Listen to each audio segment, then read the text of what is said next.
n'ayez pas peur et prenez votre envol vers la liberté et la lumière.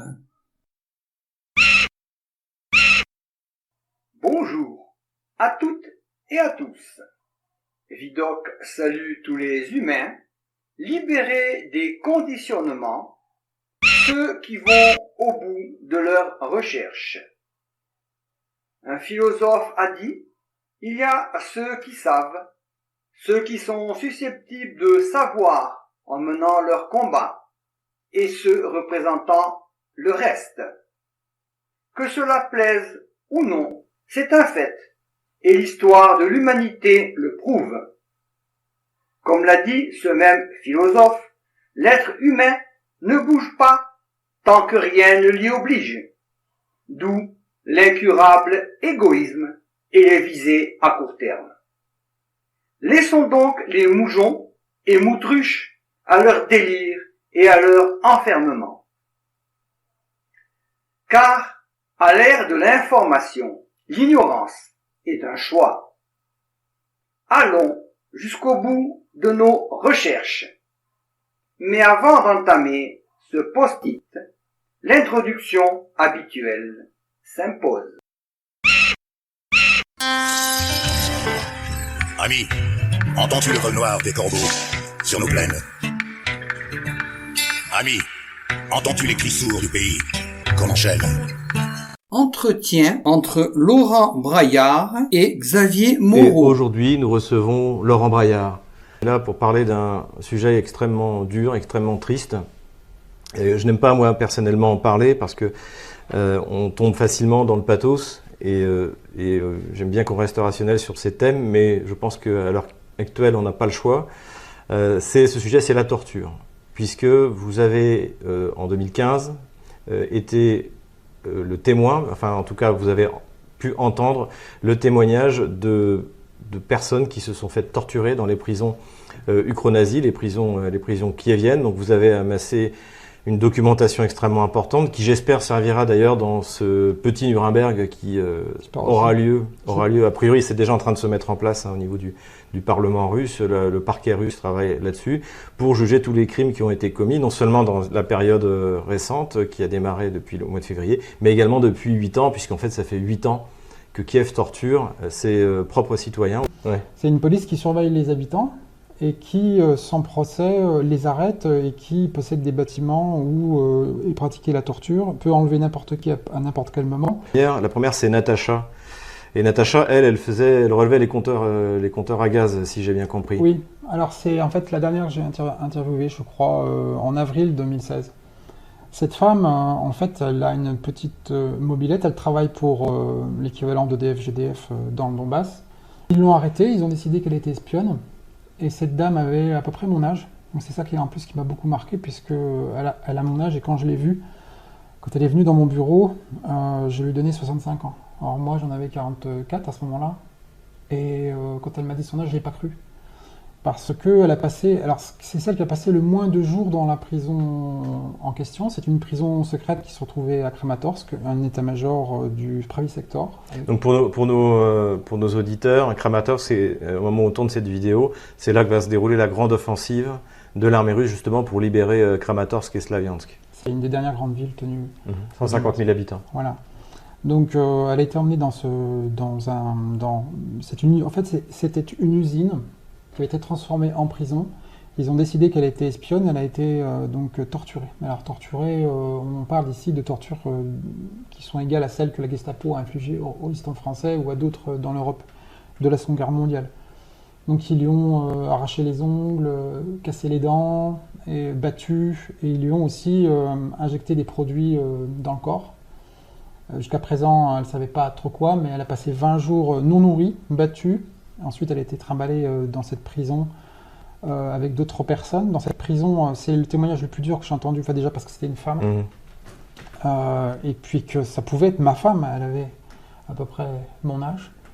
Et elle, ce qu'elle a vu, donc non seulement elle m'a raconté pendant 3 heures les tortures qu'elle a subies, mais en plus, dans cette prison, elle a vu ce qu'il y avait autour. Donc elle a parlé d'une sniper du Donbass qui était allongés sur un lit, attachés, et qui servaient d'objet sexuel à toute la compagnie, et qui pendant des jours appelait sa maman, et qui appelait même à ce qu'on l'achève. Voilà. Donc elle a vécu dans cette ambiance.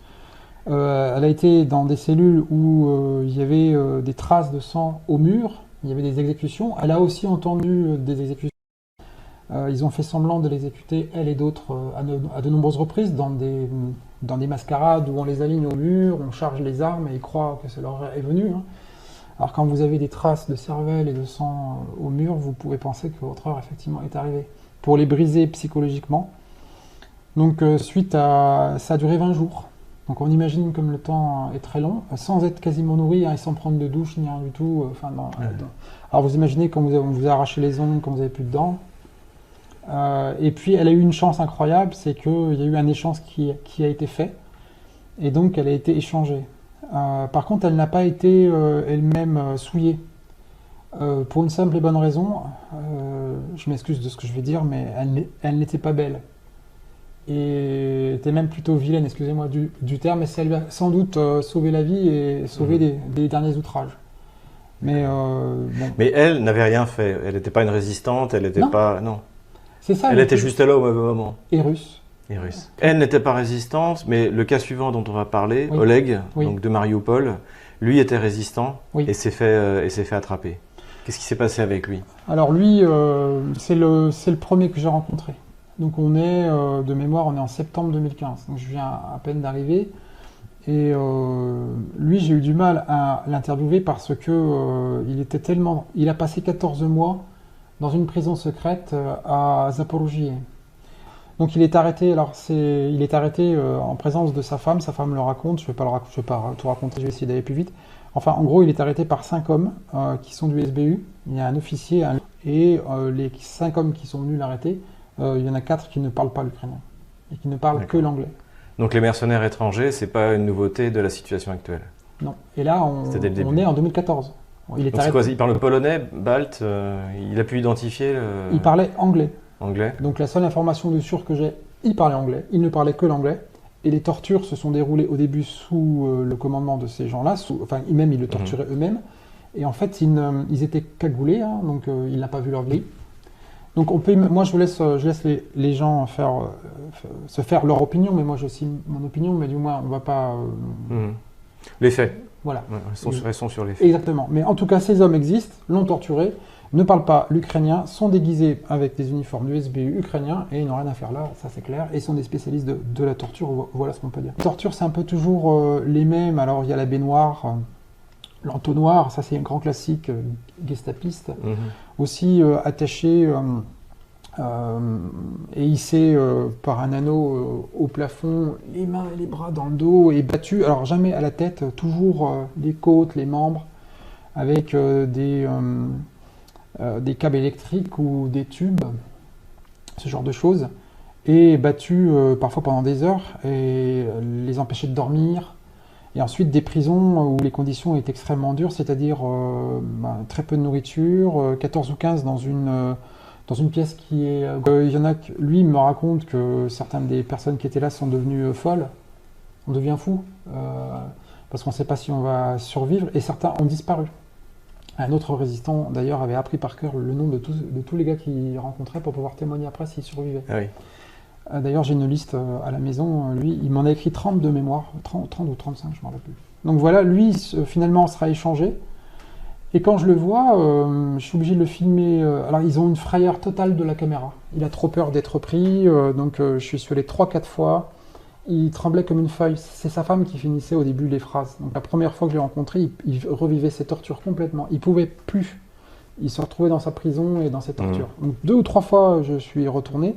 Et sa femme, d'ailleurs, je me souviens, m'engueulait en me disant « Mais arrêtez, vous ne vous rendez pas compte de ce que vous lui demandez Parce que moi, j'ai essayé d'avoir des détails les plus précis possibles, mais lui, voilà, il était dans ces tortures abominables, c'était très difficile. Et au bout du compte, lui n'a pas voulu ni que je le filme, et finalement, je l'ai filmé de dos dans la 3e interview où je l'ai rencontré, et là on a pu tirer le jeu. Mais ça j'ai gardé précieusement et je l'ai jamais publié. Et j'avais promis de ne pas publier quoi que ce soit tant que la guerre ne serait pas finie. D'accord.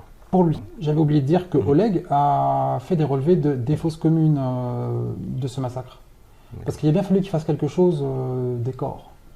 Et d'autres résistants m'ont parlé de crématoires ambulants qu'ils ont amenés, parce qu'à un moment donné, ils en ont tué tellement que... Quand on parle ici, quand je parle de torture, j'ai dit que j'en avais interviewé 15, mais les faits qu'ils me racontent, mais c'est un système qui est généralisé dans toute l'Ukraine, ce sont des centaines, voire des milliers de victimes. Et je veux que ça soit entendu par tous. Croix-Rouge sait et ne fait rien.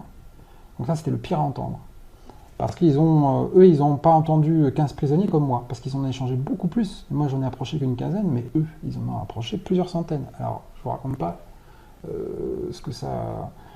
la masse de documents, de témoignages, de tortures, de souffrances que ça fait. C'est énorme. Et l'important, encore une fois, c'est la justice. Alors, il y a forcément la justice divine.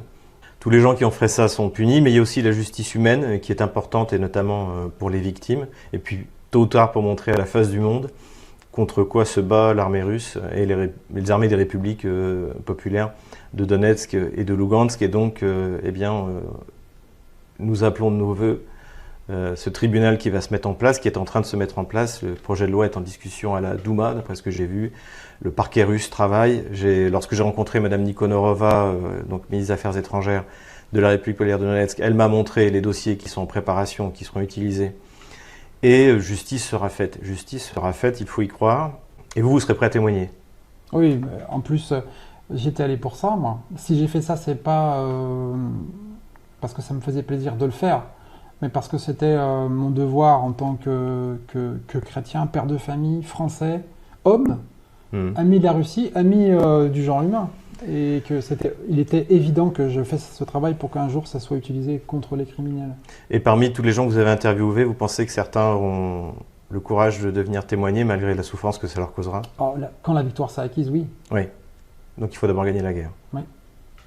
Merci. Ne soyez pas simples spectateurs, complices complaisants.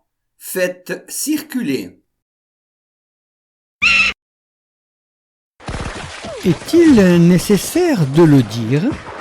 Mais surtout, il ne faut pas en rester là. Ne baissons pas les bras et réagissons. C'est nous qui brisons les barreaux des prisons pour nos frères